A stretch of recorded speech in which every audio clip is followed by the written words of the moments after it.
Como foi que o ator Juan Alfonso Batista teve paralisia facial? Você provavelmente já viu ele na novela Paixão de Gavilanes, ele também fez A Gata Selvagem, lembra dessa novela?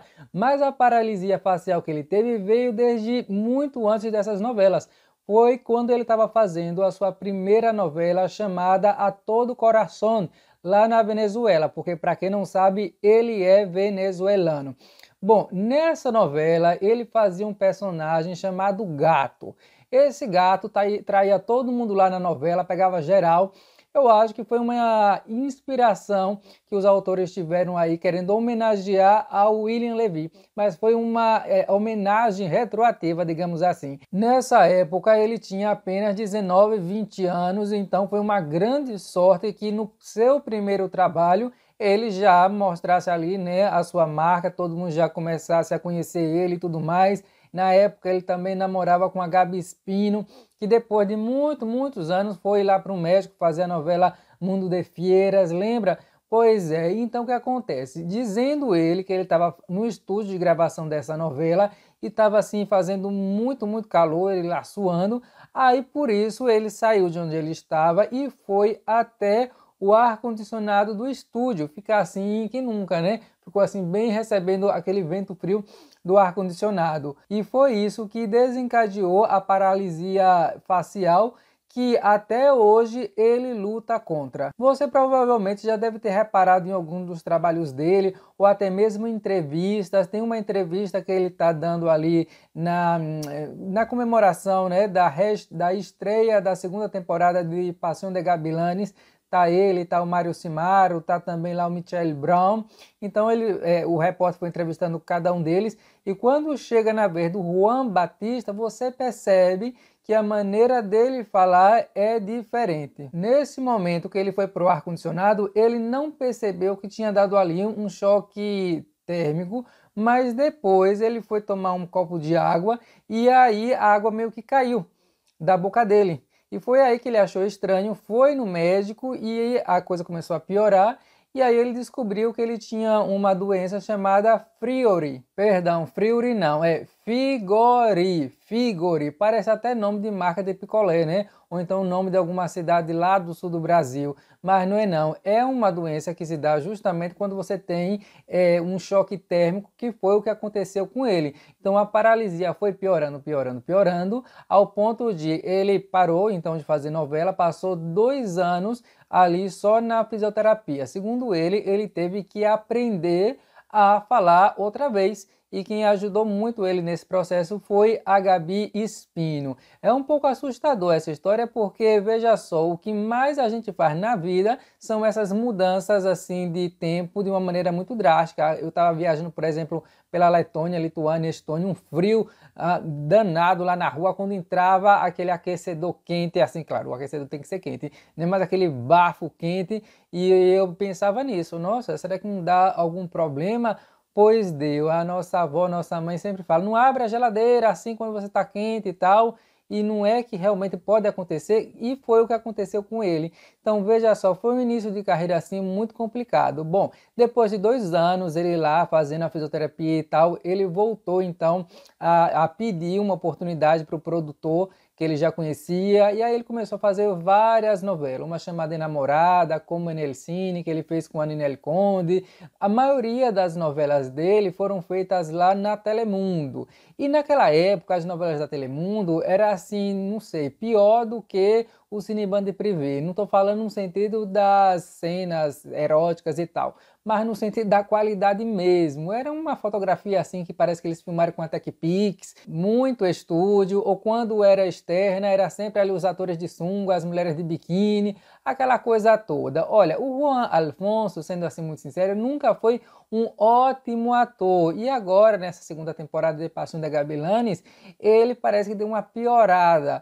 Se vê ele muito mais, digamos assim, enferrujado, mas também pudera, porque durante a pandemia ele ficou sem trabalhar 2 anos, né, praticamente. Então, ele chegou a falar num programa que estava passando por uma situação financeira complicada, porque as pessoas pensam que só porque ele aparece na televisão, que ele é rico, milionário, Não, até mesmo porque essas novelas que ele fez Gata Selvagem, que passou em todo lugar do mundo, os atores praticamente não recebem nada pela exibição. Tem muita reprise que eles não recebem nenhum vintém. E quando recebe é tipo assim, R$ 60.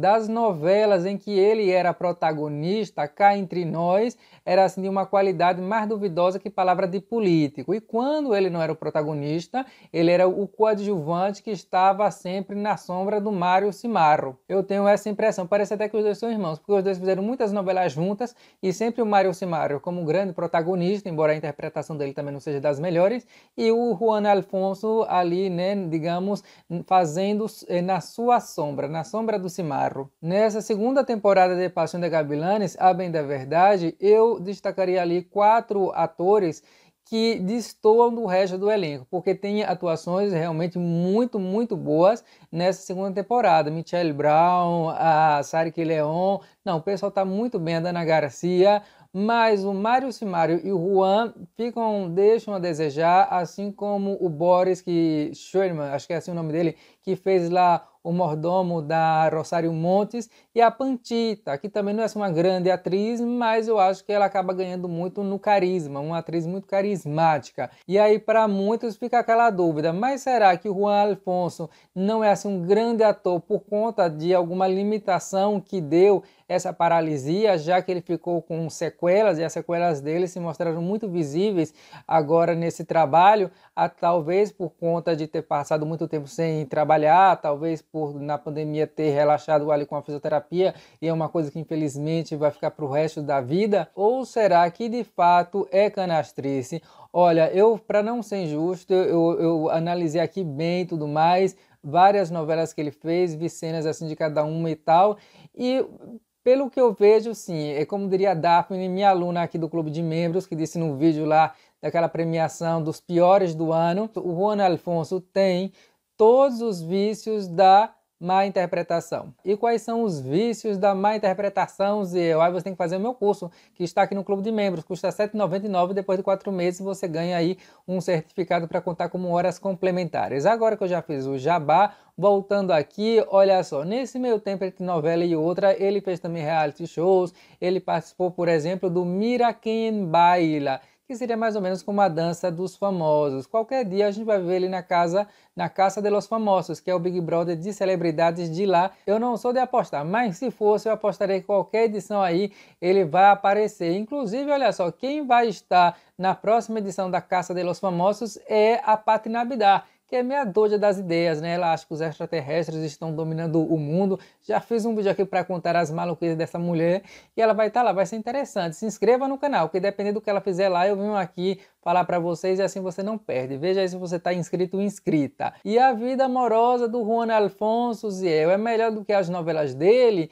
Menino, parece que não. Agora, uma coisa a gente tem que falar, que bom gosto ele tem. Porque as namoradas, as esposas dele, na minha opinião, é cada uma mais bonita do que a outra. Primeiro ele teve lá a Gabi Espino, quando eram jovenzinhos, e a relação, claro, não deu certo, porque justamente eram muito jovens. Você já viu jovem ter juízo para ter uma relação estável? Tem que ter muito amor e muito milagre envolvido. Bom, aí depois ele foi lá pegando geral, igual o personagem dele, o gato, até que ele conheceu uma modelo chamada Natália Paris, que é de lá da Colômbia, acho que eles se conheceram em 2004, e foram morar juntos e, segundo ela, chegaram sim a assinar o papel civil, né, o casamento civil, mas que a imprensa não ficou sabendo, porque tanto ela quanto ele queriam que essas coisas ficassem em segredo, que é para que a mídia não ficasse enchendo o saco, essa era a desculpa, né? Enfim, então eles ficaram lá juntos uns 4 anos mais ou menos, mas a relação terminou da pior maneira possível. Por quê? Porque teve trairagem. Ele traiu ela com uma atriz que fez a novela La Marca del Deseo, se chama Stephanie Cadio. Você viu essa novela? Eu não vi não. Se você viu, escreva embaixo nos comentários o que é que você acha. Eu vi umas cenas assim, realmente dá muito riso involuntário. A gente sabe que sempre que se começa uma novela, as revistas vão ficar falando que o protagonista e a protagonista estão tendo ali um caso e tal, mas não é que no caso dele as revistas estavam certas e a Natália Paris descobriu que realmente estava sendo traída aí com essa Stephanie, e o que foi que ela fez? pegou todas as roupas do guarda-roupa e disse que jogou do balcão da casa, ou seja, lá da sacada da casa, para que lá ele nem mais pisasse os pés. Certa, né? Depois de catar as roupas no chão, ele conheceu uma outra mulher, uma jornalista chamada Maria Fernanda Barreto, e nossa, também foi assim uma grande paixão, e dessa vez ele se casou até no religioso, porque a família dela e a dele se davam muito bem, ou seja, era um casamento assim para ninguém botar defeito, ainda mais que ele disse que agora queria quietar o facho, mas pelo jeito ele não quietou muito não, porque depois de um tempo ali os dois juntos acabou terminando o casamento, né? E qual foi a justificativa que deram, Ziel? A única justificativa que deram foi que tiveram diferenças inconciliáveis. E o que isso quer dizer, Ziel? Será que foi uma traição? Não sei, mas aí está a explicação. Depois ele também namorou uma menina bem jovenzinha, ela tinha 24 anos, chamada Angélica Ocampo, uma estudante de moda, e ele com 42, se eu não me engano. Eu sei que a diferença de idade entre os dois era de 18 anos. Ou seja, o gato ainda está miando nos telhados, mas deixa ele lá miar, uma hora ele para. Embora eu não ache ele um grande ator, para uma coisa eu preciso tirar o chapéu, que é a atitude que ele teve frente a essa doença, a essa paralisia facial. Porque se fosse outra pessoa, poderia ficar muito depressiva, poderia ficar o tempo todo se vitimizando. Sem dúvida, essa é a grande lição que ele pode deixar aí para todos os seus seguidores. Ele tem mais de 1,5 milhão de seguidores lá no Instagram. A lição que uma doença crônica não lhe define. É difícil, é chato, você tem que ficar o tempo todo ligado nisso, mas com força de vontade e principalmente com otimismo, que é uma coisa que eu não tenho às vezes muito, mas você tem que ver o lado bom da vida, você tem que ver o copo cheio, e foi isso que ele fez. Eu desejo aí tudo de bom para o Juan Alfonso Batista. Você gosta dele? Qual é a sua novela favorita do Juan Alfonso Batista? Escreva aí embaixo nos comentários, se inscreva na bodega desse canal se não está inscrito, tá bom? E também dê o like se não for cair o seu dedo, aquela coisa toda que você já sabe. Continue maratonando o canal, clicando aqui nessa playlist, olha só, que tem vídeos de outros artistas em que eu conto suas polêmicas, brigas e tudo mais. Um grande abraço e cuidado com o choque térmico. Acabou, marginal.